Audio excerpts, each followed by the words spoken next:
President Park Geun-hye, who has been mired in a massive power abuse scandal, has been removed from office. She is no longer the president of Korea. The 8 justices at Korea's Constitutional Court ruled unanimously this morning to uphold the impeachment of President Park, making her the first sitting Korean president to be impeached. The court did not accept all 13 of the charges raised by the plaintiff as valid grounds for impeachment, but ruled that Park allowed her confidant Choi Soon-sil to meddle in state affairs and colluded with her in forcing a nation's top conglomerates to donate thousands of dollars to foundations controlled by Choi in order to use the money for their own benefit. That, the court ruled, is in violation of the Constitution, the Public Service Law, and an infringement of company property rights. The justices also pointed out that President Park showed no effort to protect the nation's constitution as she failed to respond to any of the independent counsel's summons. That, the court ruled, is a betrayal of the citizens' trust and a grave violation of constitutional law that cannot be accepted.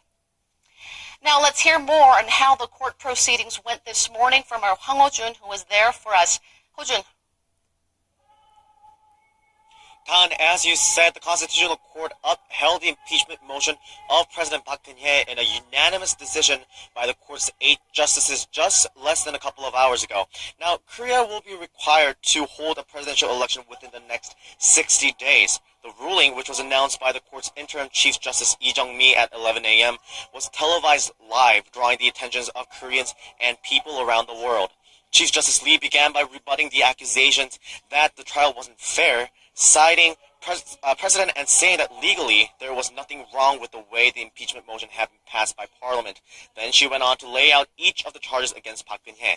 The justice said it was unconstitutional for Park to have let her confidant Choi Soon-sil, a civilian with no official government position, meddle in state affairs, and that Park abused her power to collude with Choi to extort money from conglomerates. The court dismissed the accusation that Park abused her power in appointing government officials, citing a lack of evidence. It also dismissed the charge that Park neglected her duty during the Seoul ferry sinking in 2014, saying it did not warrant deliberation by the court. And in delivering the final verdict, this is what Chief Justice Lee said.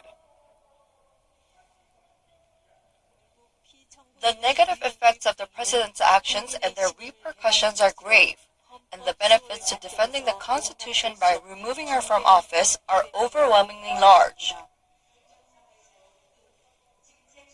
The court's decision strips Park Geun-hye of her immunity from criminal prosecution, which will force her to undergo interrogation by prosecutors over her alleged crimes. Back to you, Dan.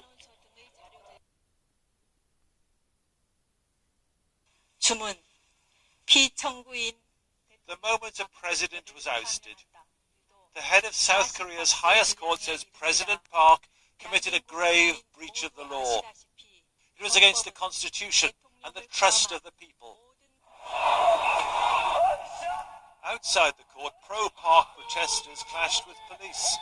2 died, one apparently by falling from the top of the bus he'd climbed onto. The central allegation is that the country's biggest companies paid money to the president's best friend in return for favors. So top business leaders now face awkward questions, which may yet put them behind bars. The police have been out in force because feelings run so high. Families are split on the issue. There will be a general election in 60 days.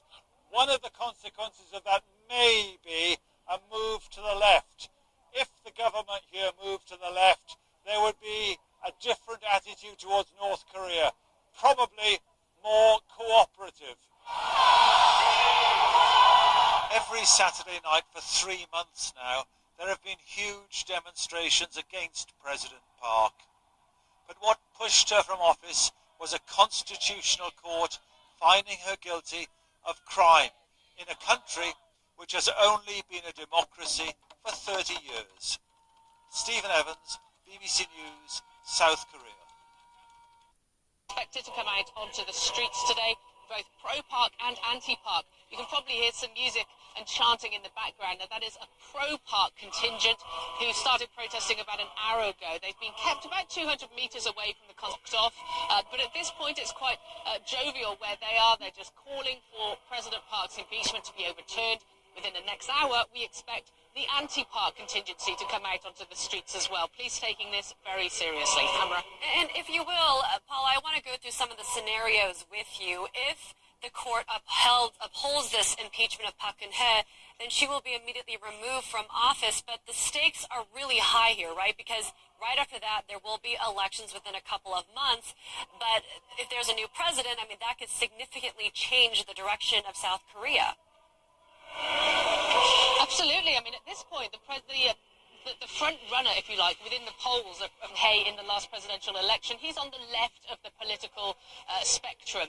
He is for negotiations with North Korea if conditions are right. He is against THAAD, the U.S. missile defense system, which started arriving in this country, the government that is currently in place, and President Park Geun-hye. So it is going to be extremely interesting to see how much the North Korean policy changes, whether or not this does affect the deployment of that missile defense system. You would assume that it's a little late now as it's already started arriving, but it could affect the relationship with the United States, with the new Trump administration. There is a lot at stake here, depending on whether or not President Park Geun-hye is president within the next few hours, and whether or not there is a more left-leaning candidate who takes her place. And what happens if the judges reject the impeachment and reinstate President Park Geun-hye? I mean, that's not going to end the chaos that we've been seeing in the streets, will it? Absolutely not. I think in that scenario, there will be many people coming onto the streets. There have been massive candlelight vigils every single Saturday during the Korean winter. And the Korean winter is pretty brutal, but people still coming out in sub-zero temperatures to call for the impeachment of Park Geun-hye. There have been hundreds of thousands, organizers say well over 1 million.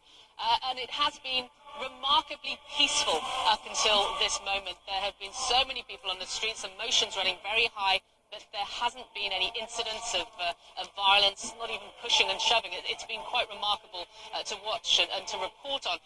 But, as I say, emotions are running extremely high. If she is reinstated, there will be very many angry people within South Korea. There will be angry people no matter which way the decision goes. But we have seen millions of people saying that they want President Park Geun-hye to leave. Her approval rating just before she was impeached by lawmakers was 5%. She was not a popular president, and I think the police are taking this very seriously. We know that they are on the highest emergency alert they can be in Seoul. All police in Seoul are working today. We're being told 21,000 are going to be on the streets, and they have completely blocked off this area with police buses and riot police. I'm assuming exactly the same things being done at the presidential Blue House, which is not that far from here. Yeah, a huge day in South Korea, an unprecedented one. I don't think South Koreans have ever seen their president face this kind of impeachment trial. Paula Hancock's watching this for us. Thanks so much, Paula.